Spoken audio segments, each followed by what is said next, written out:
coming up today? And over. Coming up today on This Is True Really News. I had one more and over yesterday, and you had to. Well, that's fine. I didn't mean to interrupt. A teen has been arrested in Provo, Utah. A team or teen? A teen. Like someone between 13 and 19? 19, yes. Or also between 12 and 20. Non-inclusive. Or not inclusive. Sure, if you want to get all wordy, but that's you, wordy boy. So, please like, subscribe, and follow This Is True Really News. Send comments to us any place you see or hear us. And send any stories you would like us to check out to TITR@netradio.network. Weirdy boy. By the way, if you have something that would make the show better, like, Scott losing that stupid hat, you can send that to TITR@netradio.network. You don't have to lose it, just don't wear it. You just like watching little jingly things flying from your eyes. It keeps my attention. You're such a weird... This is True, Really News with Scott Combs and Tony Vercanis. All the news you're about to hear is true. Really? As far as you know. And off we go to the land of the creepy. Oh, yay! Where is Rod Serling when I need him? A Kansas couple has been charged with fraudulently collecting more than $215,000 in retirement benefits on behalf of a dead relative. Oh, hang on, the creepy's coming. While they concealed his body inside their home for 6 years. Yeah. What, they put him up in one of the bedrooms? Apparently, they were in Kansas some more. Authorities say Mike Carroll's pacemaker showed that he had died at the age of 21 back in 2016. But Overland Park Police didn't discover the body until 2022. My private education math says that's about 6 years. Or 58. That'd be pretty close. That'd be close. They discovered the body after son-in-law Kirk Ritter called police to report his death in the Kansas City suburb. I'm guessing they were running out of air freshener. Prosecutors say Lynn Ritter and Kirk Ritter, who are both 61, continued depositing and spending from Carroll's bank account while his body became, if you will, mummified on a bed in their home. I was right. Yeah. Lynn Ritter, by the way, would be the man's daughter. Yeah. Family members told the Kansas City Star that the Ritters were a nice couple. They kept to themselves. That's what we always say. Yes. They said the Ritters would repeatedly give them excuses, not the same thing, why Carroll could never quite take a phone call or visit, while leading them to believe that Carroll was still alive. This went on for 6 years, did it? 6 years. You would think, would you not, at some point, I mean, I'm just thinking at some point, suspicion might have been roused. Anyway, they kept leading the family on to believe he was still there. Prosecutors said the pension and Social Security payments Carroll received over the 6 years puts his death total at $216,067. But bank records from that time showed checks being written from his bank account and cashed by Lynn and Kirk Ritter, who desperately tried to cover their tracks. Not very well, though. No. I mean, finally, you had to call somebody because it's like, okay, now we got to get rid of it. What do we do?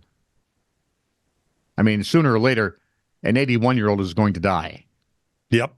Family's going to want to, Things are going to happen. See? You got to clean out the house. Oh, look, they have a skeleton from science class. Unintended consequences. This from For the Win via Jessica Thompson. Hi, Jessica. How's everything down, Sal? Bless your heart. A teen has been arrested in Provo, Utah, for taping fish, actual fish, to ATMs and other objects. Is this like gluing your hands to floors and other objects? No, this is actually funnier. Oh, good. 17-year-old executed these bizarre pranks more than a dozen times between August and December. But they weren't always in the Provo or Orem areas. He did some of these strange antics internationally, posting videos of them on his Instagram account, where his bio states, live, laugh, tape fish on ATMs. He does sound like us after a fashion, except we'd never go so far as to actually get out of the house and tape something to something. Yeah, you'd have to do something. I'm with you right up till that part. Yeah. One Instagram video shows a fish taped to an ATM in Tokyo in what appears to be a subway station. "We're going international," the perpetrator wrote on the post. Other fishy videos were purported to have been taken in Frankfurt, Germany, Guatemala City, Guatemala, and Phoenix. That's not international, from the States. And yet another was taken in a bathroom stall of a Bass Pro Shop store.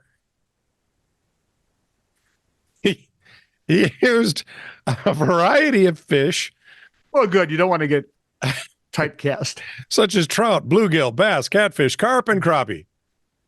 Crappie, if you're my grandfather. Which takes us back to the toilet paper. And we've come full circle. And one fish had a cigarette in its mouth. There you go, Tone. One for running you. A marathon? I'm hoping. In one incident, he taped trout to a Provo police car. What? What are they charging him with? What statute is against putting... other than being a public nuisance, and it's not a public nuisance. Untape the fish and go about your business. No, but you're wasting valuable time. And fish. His Instagram username, by the way, is @fish_bandit884. Fish bandit.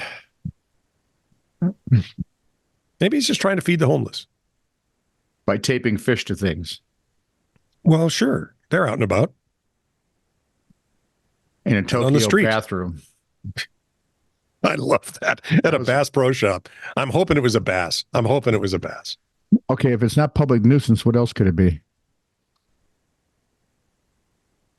Well, for one, you're messing with property that's not your own. That probably got him in trouble a little bit. But it's not going to damage the property. Doesn't matter.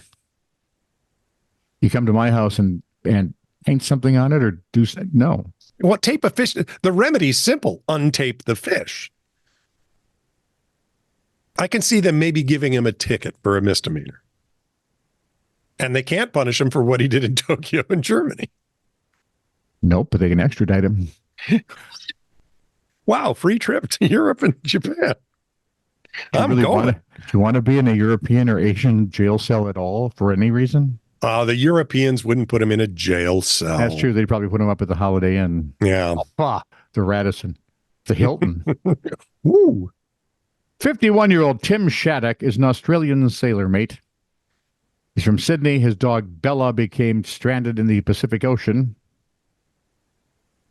Where in the Pacific? Well, they had set out from Mexico for French Polynesia. It's if you're got your calculator out, it's a 3,700-mile trip.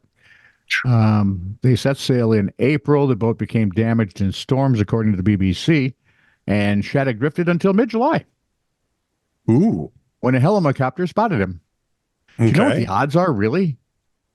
I mean, think how huge the ocean is, and there you are in your tiny little boat with your dog. Unbelievably hard. All they know is they're somewhere between these two places. Yeah. And the currents could take you wherever, and who actually knows where the currents are going there? Yep. And his dog was starting to look a whole lot more like dinner. A tuna trawler picked up the pair, who were in surprisingly good health, although the dog did look scared. Shattuck said they ate raw fish and collected rainwater, and he sheltered from the sun beneath the boat's canopy. "I have been through a very difficult ordeal at sea," he said. "I'm just needing rest and good food." Maybe a different job. Yep. Pick a different hobby. Yeah. Maybe you want to be, I don't know. Restaurant critic. There you go. Do you have tape?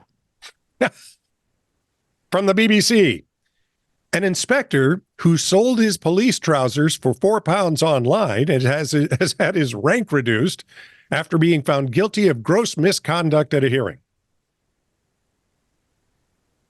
Nope, go ahead.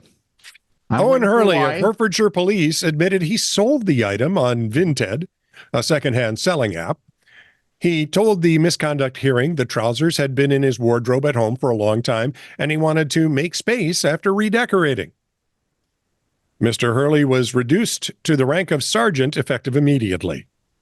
At the hearing, Mr. Hurley described the sale as a mistake. He confirmed the trousers did not bear police logo or insignia, but admitted the listing on Vinted indicated they were police issue. Mr. Hurley, who has served for 15 years, said the old trousers were a poor fit. Counsel on behalf of the officer said not every mistake is unethical and argued that in selling the item in his own name, Sergeant Hurley had never tried to conceal his behavior in a way which suggested deliberate wrongdoing. They said the former inspector is highly thought of by his colleagues, with or without his trousers.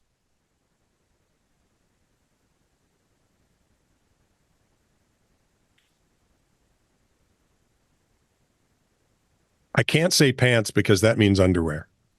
Really? Yep. What does underwear mean? Something from Australia.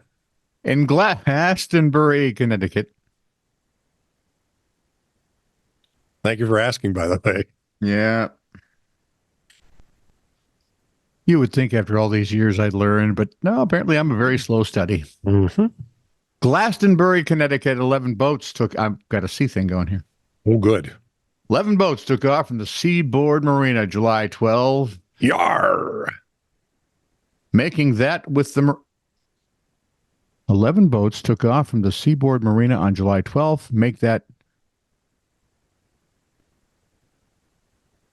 with the marina. CW10 HTV reported that a 200-foot section of dock with 11 boats attached broke off and they started failed to untie, did they? floating down the Connecticut River, passing through Cromwell, Portland, Middleton, and Haddam. One part of the errant dock was still floating downstream the next day. Lovely. Officials Said it was likely that flooding in Vermont had caused the high waters that set the structure free.